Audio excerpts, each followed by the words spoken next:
जो आपका परम क्वेश्चन था कि इससे किसी की नागरिकता नहीं ली जा रही, बिल्कुल सही है, मैंने भी अपनी पिटीशन में कहा किसी की नागरिकता नहीं ली जा रही, लेकिन जो इनजस्टिस हो रहा है वो जो हिंदुओं से हो रहा है, मेरी बात को प्लीज ध्यान से रोकिए, टोकना मत, हिंदुओं से इनजस्टिस हो रहा है, खास करके उन हिंदुओं से जो भारत के बॉर्डर में, उदाहरण के तौर पे 3 मुल्कों को चुना गया है, बांग्लादेश, पाकिस्तान और अफगानिस्तान। इसके बेसिस क्या है? क्यों अफगानिस्तान? वो तो भारत का हिस्सा कभी था नहीं, और अगर भारत के जो देश हिस्सा थे तो क्यों नहीं म्यांमार, जहां पर हिंदुओं को जहां पे हिंदू कठिनाइयां में है, जहां पे हिंदू सिटीजन्स के साथ, रोहिंग्या हिंदुओं के साथ गलत हुआ है, वो उनको क्यों नहीं? श्रीलंकन तमिल्स के साथ क्यों नहीं, जो अधिकतर हिंदू है, सबसे ज्यादा जेनोसाइड और माइग्रेशन तमिल हिंदूज का हुआ है, उनको क्यों नागरिकता नहीं? तहसीन भाई को मैं बता देना चाहता हूं, आप युवा और प्रबुद्ध वकील हैं, मगर आप कांग्रेस के समर्थक हैं, तो जरा अपना ध्यान रखिए। आपने कहा कि अफगानिस्तान तो कभी भारत का हिस्सा था नहीं, ये महाराजा रणजीत सिंह जी के समय में कभी नहीं था।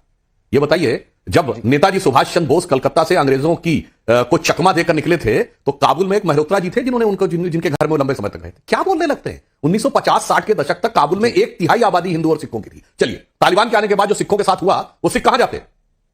ये अफगानिस्तान के उस तरफ सीरिया जाते या भारत आते? और सुनिए, मेरी बात नहीं है, ये अकाली दल के नेता सुखबीर सिंह बादल खुद बोल चुके हैं कि 60,000 से अधिक सिख आवेदन दिए हुए हैं, जिसमें बहुत से अफगानिस्तान के भी हैं, और उन्हें सिटीजनशिप देनी चाहिए। ये फ्लोर ऑफ द हाउस पे बोले। अब मैं पार्टी को याद दिलाना चाहता हूं, मैंने जिस कमेटी की बात कही थी, 2003 की सिटीजनशिप अमेंडमेंट एक्ट की कमेटी, जिसके चेयरमैन प्रणब मुखर्जी आपके नेता थे, और ये कपिल सिब्बल उसमें सदस्य थे। कपिल सिब्बल भी उसके सदस्य थे, लालू प्रसाद यादव जी भी उसके सदस्य थे, जो हाथ से लिखे हैं कि मेजॉरिटी को नहीं देना। और सुनिए दोस्तों, स्वागत है आप सभी को मेरे YouTube चैनल पर। दोस्तों, आज की वीडियो काफ़ी इंटरेस्टिंग होने वाली है, क्योंकि आज की जो डिबेट हो रही है वो आपको बीजेपी और कांग्रेस के बीच में हो रही है। दोस्तों, आज बीजेपी की तरफ से सुधांशु त्रिवेदी जी हैं और कांग्रेस की तरफ से तहसीन पूनावाला है। दोस्तों, आज जो है जिस मुद्दे पे बात होने वाली है वो सीए को लेकर के बात हो रही है। जो सीए अभी देश में नया कानून जो लागू हो चुका है, उसको लेकर के विपक्ष में कुछ पार्टियां जो है वो इसका विरोध कर रही है, समर्थन नहीं दे रही है, तो उसी को लेकर के इस पर डिबेट हो रही है। और आज सुधांशु त्रिवेदी ने तहसीन पूनावाला का जिस तरीके से बोलती बंद की है, वो देख के आपको काफ़ी अच्छा लगने वाला है। दोस्तों, वीडियो काफ़ी कमाल का होने वाली है, इसलिए आप लोगों को सुन रहे थे, आप लोग वीडियो को अंत तक देखिएगा, और चैनल पहली बार आया तो चैनल को आप लोग सब्सक्राइब कर लीजिएगा। तो चलिए शुरू करते हैं और देखते हैं वीडियो को लास्ट तक। अभी मजा आएगा ना।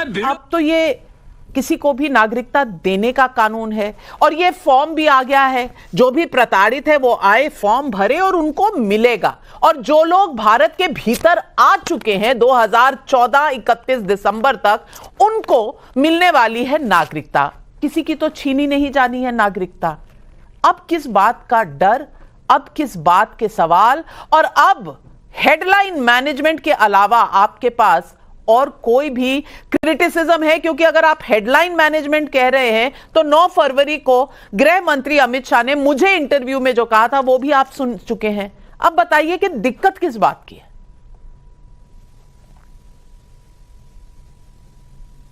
नमस्कार नाविका जी, उम्मीद करता हूं मैं डिस्टर्ब नहीं किया जाऊंगा, क्योंकि बहुत इंपॉर्टेंट मुद्दे पर मैं बात कर रहा हूं, और इस मामले को मैंने माननीय सुप्रीम कोर्ट में चैलेंज किया। मैं पेटिशनर हूं, कपिल सिब्बल जी लड़ रहे हैं इसके लिए, तो मैं तर्क बता देता हूं किन ग्राउंड्स पे मैंने चैलेंज किया। प्लीज देखिए कि कोई डिस्टर्ब ना करे।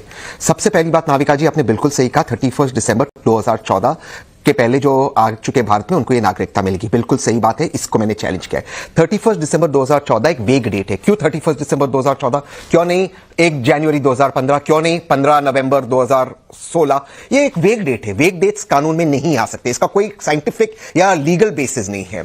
दूसरी, और हमने देखा इसके बाद तालिबान टेक ओवर हुआ, तो वो उन हिंदुओं को क्यों नहीं? दूसरी बात, जो आपका परम क्वेश्चन था कि इससे किसी की नागरिकता नहीं ली जा रही, बिल्कुल सही है, मैंने भी अपनी पिटीशन में कहा किसी की नागरिकता नहीं ली जा रही, लेकिन जो इनजस्टिस हो रहा है वो जो हिंदुओं से हो रहा है, मेरी बात को प्लीज ध्यान से रोकिए, टोकना मत, हिंदुओं से इनजस्टिस हो रहा है, खास करके उन हिंदुओं से जो भारत के बॉर्डर में, उदाहरण के तौर पे 3 मुल्कों को चुना गया है, बांग्लादेश, पाकिस्तान और अफगानिस्तान।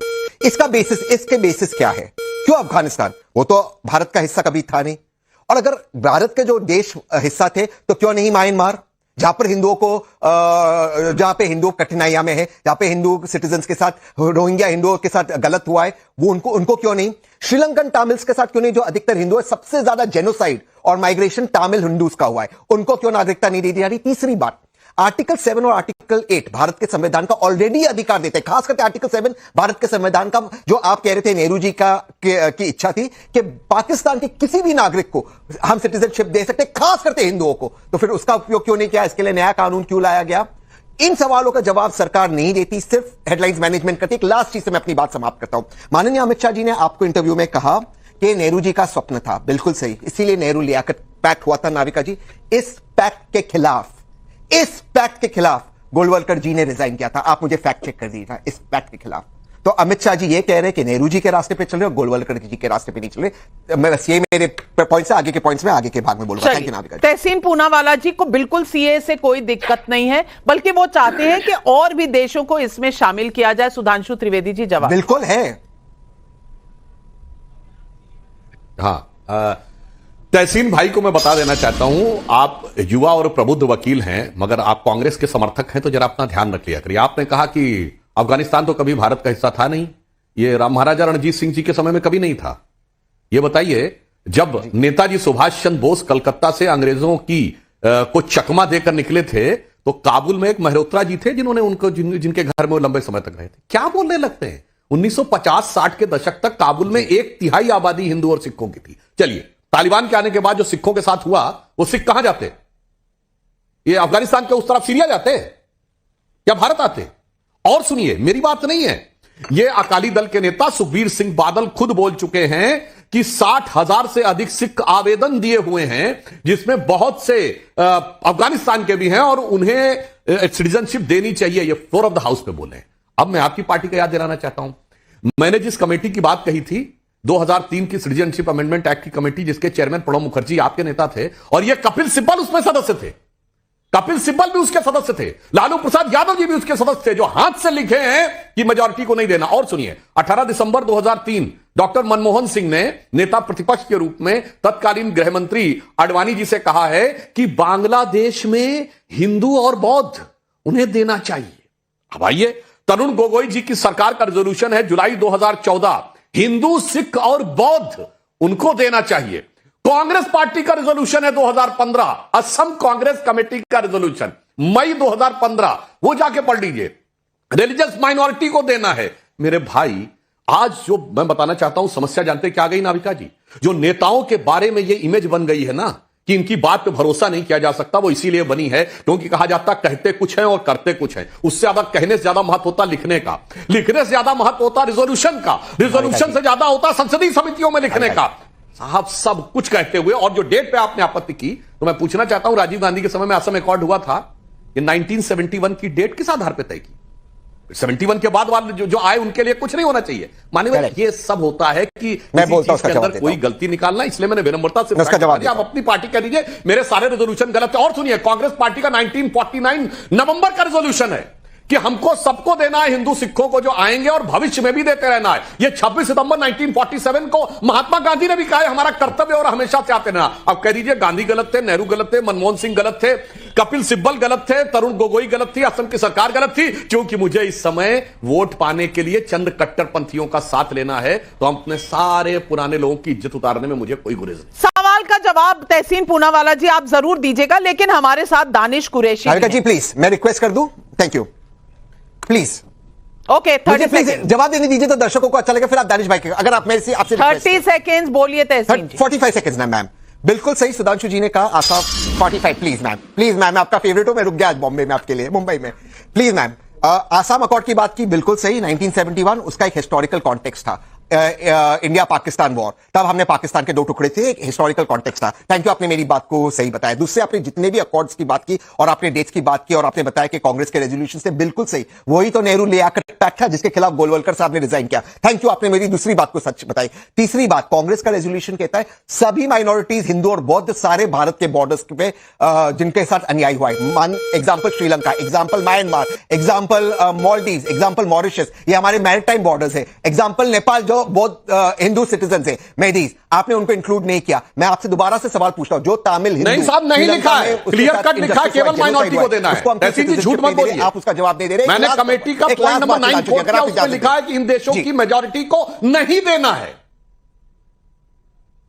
तो मेजॉरिटी को नहीं देना है, माइनॉरिटी को देना है। उसमें माइनॉरिटी को, उसमें हिंदू, सिख, मेजॉरिटी को नहीं देना, माइनॉरिटी को ही देना है। इन देशों का जो बताया है डिटेल, अफगानिस्तान, पाकिस्तान, बांग्लादेश, यहाँ मेजॉरिटी कम्युनिटी अलग है और माइनॉरिटी अलग है। नहीं देना, committee headed by Pranab Mukherjee. देना है ना, तो वही करेक्ट। तो आप किसको दोगे? अगर मेजॉरिटी को नहीं दोगे तो माइनॉरिटी को ही दोगे ना सुधांशु जी। हाँ, जो तो आ रहा है, मान लो नेपाल से या श्रीलंका से तमिल वही तो मैं कह रहा हूं, तो क्या प्रॉब्लम है? फिर क्यों कह रहे हैं कि वहां मुसलमानों को भी देना चाहिए? सुधांशु जी, क्योंकि नेपाल में आप मेजॉरिटी हिंदू हिंदू है, सिख और बौद्ध आप बोला। समझ नहीं रहे हैं तमिल को कोई तहसीन हिंदू जी, और बौद्ध बोला तो है। जनता Confusion आपकी नहीं बात छुड़ा है समझ भाई। रही है। मैं नेपाल मुकेश की बात नहीं कर रहा हूं। नहीं तहसीन पूनावाला जी, अब आप या तो आप सिंगल मैं इंटरव्यू, श्रीलंका क्योंकि आप और फेवरेट हैं, तो आप मॉलदीव की सिंगल बात कर इंटरव्यू रहा पे आया करिए, मैं क्योंकि देश सारा की बात समय कर रहा हूं मैं नेपाल आपको के। नहीं दे सकती और आप ही तय कर लेते हैं कौन अरे मैं मेरा देश की फेवरेट है। बात कर रहा हूं। कांग्रेस को भी बता दीजिएगा कि कांग्रेस मेरी कितनी फेवरेट है। मुकेश दोस्तों आई होप कि आप लोगों ने वीडियो को अंत तक देखा होगा। दोस्तों आप लोग कमेंट करके बताएं कि आपको ये डिबेट कैसा लगा, और चैनल पे पहली बार आए हैं तो चैनल को आप लोग सपोर्ट करें, चैनल को सब्सक्राइब कर ले, वीडियो को लाइक जरूर करें।